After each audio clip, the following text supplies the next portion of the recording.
Hello दोस्तों, मेरा नाम है गौतम और आप देख रहे हैं एजुकेशन कैंपस। मैं आशा करता हूं कि आप सभी स्वस्थ होंगे। मैं पुनः आज आप लोगों के सामने एक नए टॉपिक के साथ आ चुका हूं। आज का जो टॉपिक है उसका नाम है क्लाउज। क्लाउज को हिंदी में उपवाक्य कहते हैं। जी हाँ दोस्तों, क्लाउज और क्लाउज को हिंदी में उपवाक्य कहते हैं। इसका डिफिनीशन है, a clause is a group of words which forms part of a sentence and contains a subject and a finite verb of its own। जी हाँ दोस्तों, हिंदी में इसको समझते हैं। उपवाक्य शब्दों का वह समूह है जो किसी वाक्य का अंश हो और जिसमें एक कर्ता और एक सीमित क्रिया हो। एक क्लाउज होने का ये जो मिनिमम कंडीशन होता है, जो मिनिमम क्राइटेरिया होता है, वह यही है कि वह शब्दों का समूह होगा जो किसी वाक्य का अंश होगा। जी हाँ दोस्तों, वाक्य का पार्ट होगा और जिसमें एटलीस्ट एक कर्ता मतलब एक सब्जेक्ट और एक फाइनाइट वर्ब।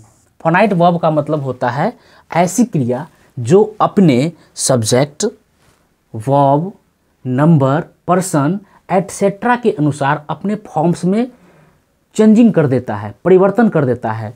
वह जो क्रिया होती है वह फाइनाइट वर्ब होती है। तो इसमें जो कंडीशन दिया गया है कि एक सब्जेक्ट के साथ एक फाइनाइट वर्ब हो, इस बात को हम लोग को भली भांति जानना है। अब बढ़ते हैं इसके एग्जाम्पल्स के तरफ। इसका पहला एग्जाम्पल है, you will pass if you work hard. जी हाँ दोस्तों, you will pass if you work hard.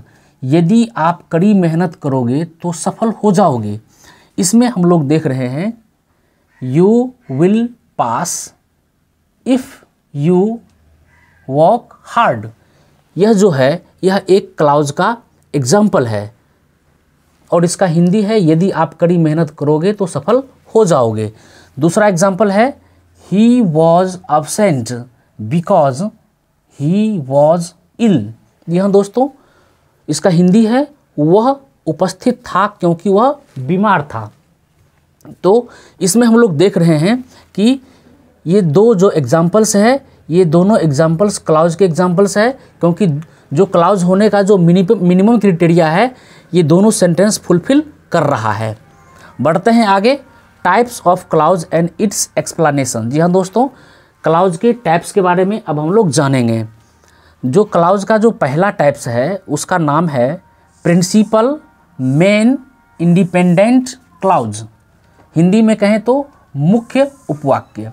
इसका डिफिनीशन है, a principal clause is a clause that can exist even without a dependent clause. Hindi है, मुख्य उपवाक्य वह उपवाक्य है जो आश्रित उपवाक्य पर बिना निर्भर हुए अस्तित्व में रहता है। मतलब क्या, जो मेन या प्रिंसिपल क्लाउज होता है वह डिपेंडेंट या सबऑर्डिनेट क्लाउज पर डिपेंड नहीं रहता है अपने अर्थ को एक्सप्रेस करने के लिए। इसका मतलब है कि जो प्रिंसिपल क्लाउज है वह बिना डिपेंडेंट क्लाउज के भी एक स्वतंत्र सेंटेंस के रूप में रहता है और मतलब अपना अर्थ को नहीं खोता है। इसके एग्जाम्पल्स हैं हम लोगों के सामने। पहला एग्जाम्पल्स है, you will pass if you work hard. इसमें जो पहला पार्ट है यू विल पास, ये एक प्रिंसिपल क्लाउज है और जो दूसरा पार्ट है इफ़ यू वर्क हार्ड, यह एक सबऑर्डिनेट क्लाउज है। बोलेंगे कैसे, क्यों ये प्रिंसिपल है, क्यों दूसरा सबऑर्डिनेट है? इसलिए यू विल पास को अगर इसमें से हम रिमूव कर लेते हैं, इस सेंटेंस में से इसको रिमूव हटा भी लेते हैं, तो भी यह एक कंप्लीट सेंटेंस बचेगा। यू विल पास एक कंप्लीट सेंटेंस बचेगा, एग्जिस्टेंस में रहेगा, अस्तित्व में रहेगा। परंतु इफ़ यू वर्क हार्ड को यदि हम लोग इस सेंटेंस में से हटा लेते हैं तो इसका जो अर्थ है, जो इसका एग्जिस्टेंस है, वह समाप्त हो जाएगा। इट मीन्स यू विल पास अगर है तो ही इसका अस्तित्व बचता है। अगर इसको रिमूव कर लेते हैं तो इफ़ यू वर्क हार्ड का कोई अस्तित्व नहीं बचेगा। दूसरा है, he was absent because he was ill. वह अनुपस्थित था क्योंकि वह बीमार था।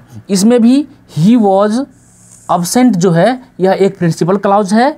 बिकॉज ही वॉज इल एक सबऑर्डिनेट क्लॉज है, क्योंकि ही वॉज अब्सेंट अपना एक स्वतंत्र मीनिंग रखता है।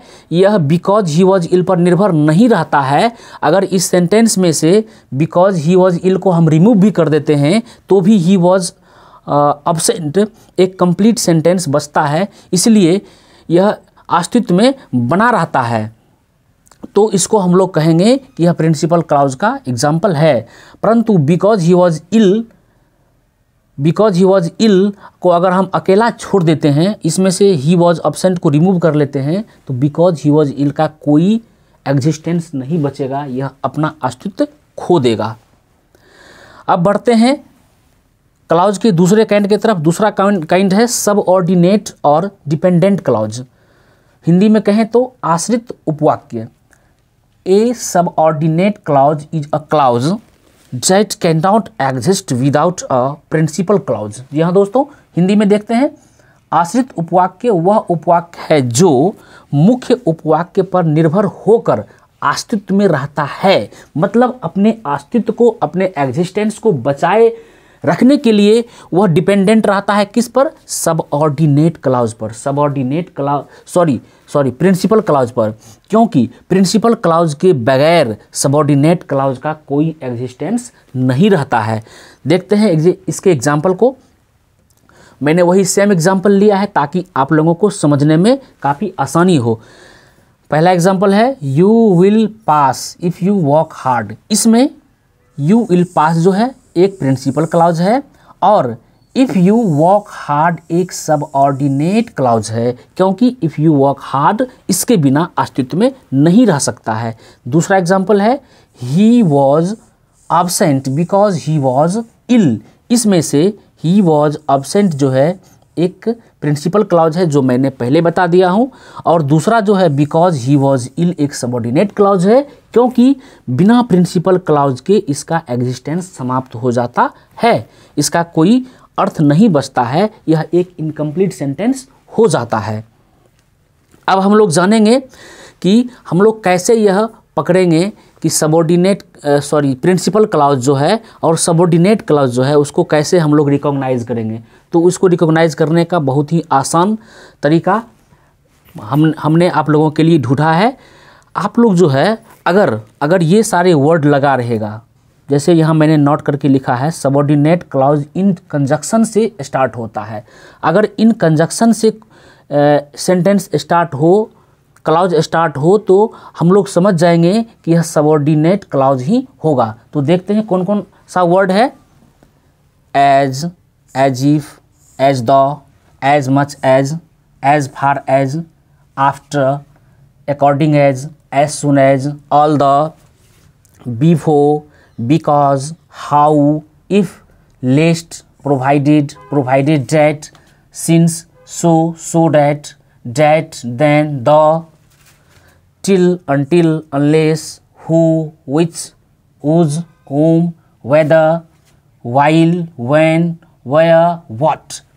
ये जितने सारे वर्ड आप देख रहे हैं, इन्हीं वर्ड के साथ शुरू होता है सबऑर्डिनेट क्लॉज। अर्थात सबऑर्डिनेट क्लॉज जब स्टार्ट होगा तो इन्हीं सारे वर्ड के साथ स्टार्ट होगा। जैसे एग्जाम्पल में हम लोग आसानी से देखते होंगे, यू विल पास में you will pass, if you work hard में क्या लगा हुआ है? इफ़ लगा हुआ है। इसका मतलब है यह जो बिना इफ़ वाला जो है यह प्रिंसिपल क्लॉज है, और यह जो इफ़ वाला है वह एक सबऑर्डिनेट क्लॉज है। दूसरा एग्जाम्पल है he was absent because he was ill. Clearly आप लोग देख रहे होंगे कि जहाँ बिकॉज लगा है जिस वर्ड समूह के पहले बिकॉज लगा है यह एक सबऑर्डिनेट क्लॉज होगा, और जहाँ ये सारे कंजक्शन जिस सेंटेंस के पहले नहीं लगा है वह एक प्रिंसिपल क्लॉज होगा। तो हम लोगों को यह पकड़ने में आसानी होगा कि सबऑर्डिनेट क्लॉज को कैसे रिकॉग्नाइज करेंगे और प्रिंसिपल क्लॉज को कैसे रिकॉग्नाइज करेंगे। एक्चुअली मैं आप लोगों को कंस्ट्रक्शन के बेस पर सेंटेंस का जो काइंड होता है, सेंटेंस क्या होता है, उसको पढ़ाने का मेरा मकसद था, और उसको पढ़ाने के लिए हमें क्लॉज को जानना जरूरी था। बिना क्लॉज को पढ़े हम लोग कंस्ट्रक्शन के बेस पर सेंटेंस को नहीं पढ़ सकते हैं, क्योंकि उनमें simple sentence, compound sentence, complex sentence, ये सारे सेंटेंस होते हैं जिसमें क्लाउज जो है वह मेन रोल को प्ले करता है। बिना क्लाउज के कंस्ट्रक्शन के बेस पर सेंटेंस को हम लोग नहीं पढ़ सकते हैं। तो मुझे लगा यह काफ़ी नेसेसरी टॉपिक है कंस्ट्रक्शन के बेस पर सेंटेंस को पढ़ने के लिए।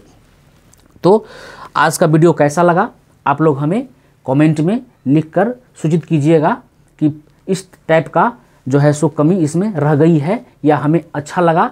हमें एप्रिसिएशन के लिए या इम्प्रूवमेंट के लिए आप लोग कमेंट ज़रूर करेंगे।